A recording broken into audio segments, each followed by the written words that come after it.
মানুষের স্বপ্ন এবং ইচ্ছে পূরণ করার ক্ষেত্রে আমি কাজ করে থাকি। একটা মানুষকে ভালো করে জানতে হলে তার স্বপ্ন এবং ইচ্ছে জানতে হয়। আপনার স্বপ্ন এবং ইচ্ছে কি?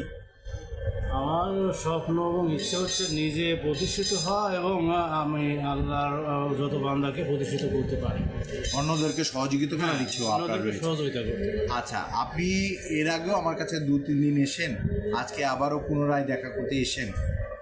আজকে আপনাকে আমি বেশ কিছু আইডিয়া, সংযোগ, কানেকশন এবং বিভিন্ন সাবজেক্টে কিছু বায়ার দিয়ে প্রায় 15-16টা সেক্টরে কিছু বায়ারের রিকোয়ারমেন্ট দিলাম, যেগুলো আপনি আমাকে সাধারণ টেলিফোনে যোগাযোগ রেখে এবং তথ্য সেবা দিয়ে আপনি ভালো একটি টাকা উপার্জন করতে পারেন। আমি নিজেও উপার্জন করতে চাই এবং আরও অনেককেই এই সুযোগ আপনার মাধ্যমে দিতে চাই।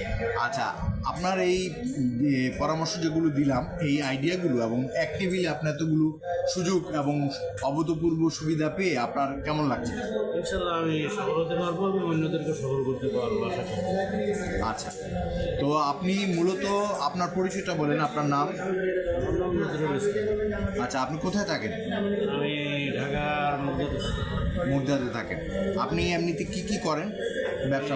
জিয়া সার্ভিসের কাজ করি আর জমি জমা বিক্রি সম্বন্ধে চিন্তা ভাবনা করি।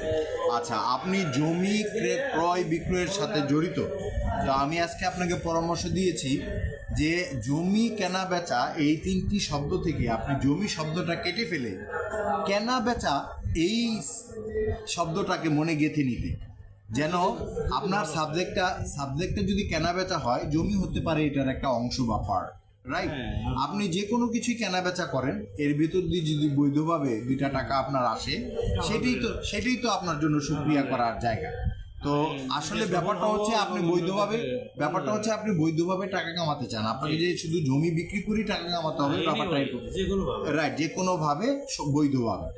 তো কেনা বেচা যদি আপনি করেন, জমি কেনা বেচার চেয়ে কেনা বেচা শব্দটা অনেক বড় এবং আপনাকে বিভিন্ন বিষয় কেনা বেচার জন্য চেষ্টা করতে হবে এবং এর ভিতরে আপনি কনসালটেন্সি করে, পরামর্শ হিসেবে কাজ করে, তথ্য সেবা দিয়ে, কখনো বায়ার দিয়ে, কখনো সেলার আপনি প্রোভাইড করে আপনি 2টা পয়সা রুজি করতে পারেন যদি আল্লাহ তৌফিক দেয়। রাইট। আপনি যেই ইগুলো পেলেন, পরামর্শগুলো পেলেন, এগুলো কি খুব কঠিন আপনার জন্য কাজ করা?